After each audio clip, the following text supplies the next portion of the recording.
DC's Legends of Tomorrow premiered this week, the first big superhero team-up series from the CW, who's already managed to achieve massive success with shows like The Flash and Arrow. But is Legends a third-time charm or not? Let's dive in and explore it for ourselves, shall we? The pilot episode is called Pilot Part 1, and as the show begins, we are treated to a view of a dystopian future ruled over by the evil immortal tyrant Vandal Savage, who you will all of course remember from last year's big Arrow Flash crossover. Yes, he's not dead, as we find out. Only the Hawks can kill Vandal and keep him dead. Otherwise, he can reform his entire body from even the smallest cell. To combat this threat, Captain Rip Hunter asked the Council of Time Lords, the Time Masters, to travel back in history and stop Vandal before he can come to power. His request is denied, so he ends up stealing he steals a time ship called the Wave Rider. FY, in the comics, this guy right here was also called the Wave Rider. He was a time traveler too, and just recently in the comics, as of Convergence, he ran into Rip Hunter's father, the lovable loser Booster Gold, who you just know it's only a matter of time until he shows up in this show. For his crusade, Rip travels to 2016 to recruit help in the form of heroes and a couple villains who have been lucky enough to already have been set up on either Arrow or Flash. Now, everyone has their own reason to go on the trip, be it Ray Palmer the Atom, who wants to help out and is assured that Rip can just return him back to the moment in time when he first left,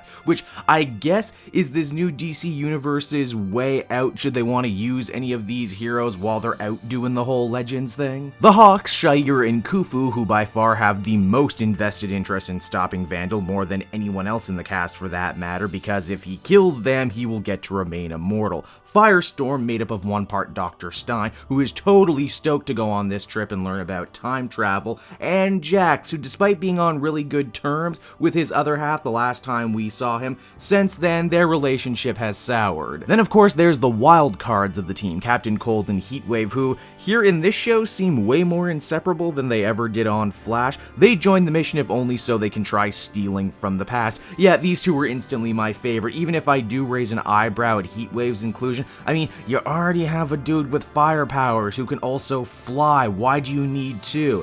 Then, of course, the answer the show gives me is, hey, he's the dumb, funny muscle. Think Drax, but only if he was less intelligent. The team's first mission is to travel back to 1975 and meet the only man who could possibly ever be called an expert on Vandal Savage, Dr. Boardman, whose tape we already saw in the big crossover. Surprise, surprise, he's actually the child of one of the Hawks' reincarnations. Wow, that makes a lot of sense, actually, as to why he would know all this stuff that no one else seems to know. Hunting our heroes across time is Kronos, a bounty hunter who looks absolutely nothing like the Kronos from the comics. Yeesh, that's all I really gotta say. Hopefully Flash doesn't own the trademark on having villains actually look like, themselves. We get a brief fight, and honestly, if this team can't fight one measly bounty hunter, I don't know how they're gonna beat Vandal Savage. By the end of the episode, Rip drops a major bomb on the team that they weren't picked because they were somehow special, quite the opposite. They were all picked because they are totally expendable. Well, that does answer the big burning question of why he just didn't ask the Flash or Arrow to help out, doesn't it? The tail end of the pilot is everyone rationalizing why they should stay with this mission at all. Some do end up with better reasons than others. My favorite, believe it or not, is actually Jax's super cornball speech about teamwork and what he learned playing football. Honestly, I should have hated this whole thing, but man, Jax's actor is just so charismatic I came around to it by the end. Pilot Part 1 was not the best premiere that this show could have asked for, but there are more than a few bright spots as well. A lot of the characters have sadly been regressed to heightened drama and to better fit this new show.